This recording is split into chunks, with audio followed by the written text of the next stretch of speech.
The invasion of Normandy on D-Day, otherwise known as Operation Overlord by the Allies, began on June 6, 1944. It was the successful invasion of a Nazi-liberated Europe. It featured Canadian, British, and American armies. The Canadians specifically were assigned to capture Juno Beach, with 14,000 Canadians ready to fight. The plan for the Canadians was to capture the 3 small seaside towns and to go 10 miles inland. Their objective was to cut the Bayou Highway, seize the Cap-Piquet Airport, and to join together the British beachheads of Sword and Gold. The overall objective of D-Day was to defeat Nazi Germany. The Canadian offense included the 3rd Canadian Infantry, reinforced with the 2nd Canadian Armored Brigade, who landed on the coast of Juno. There were 3,000 Canadians deployed in the first wave, in which their odds of survival in the first hour was just 1 in 2. Some soldiers were knocked into the water and drowned due to how heavy their packs were, and some just didn't know how to swim. Others got shot by the German MGs, and some got blown up by the mines planted by the Germans.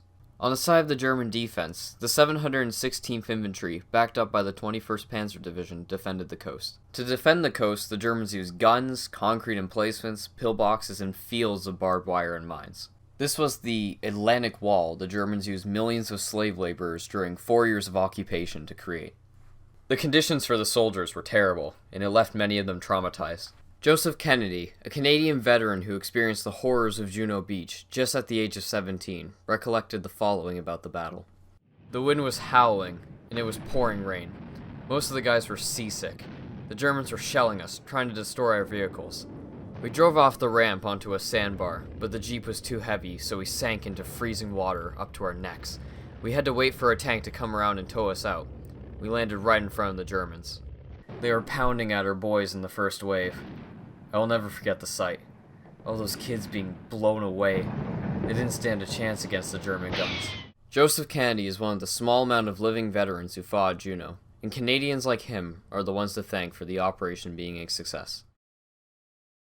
340 Canadians gave their lives for the success of the battle, with an additional 574 who were wounded, and another 47 who were taken prisoner.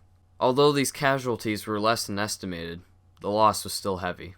Although they may have not completed all of their objectives, the battle was still a victory for the Allies. Juno Beach was significant and contributed a big amount to the effort of the Allies in World War II for a few reasons. The Canadians on Juno were the Allied group to get the most inland out of all the 5 beachheads. The Canadian success on Juno Beach led to several battles involving Canadians towards the end of World War II in Europe, such as the Canadians fighting the 12th SS, holding their positions against German counterattacks, fighting in the Battle for the Carpiquet on July 4th and taking Caen on July 9th, fighting in the Battle of the Scheldt, entering Germany along with the Allies in Operation Veritable, and finally liberating the northeast of the Netherlands.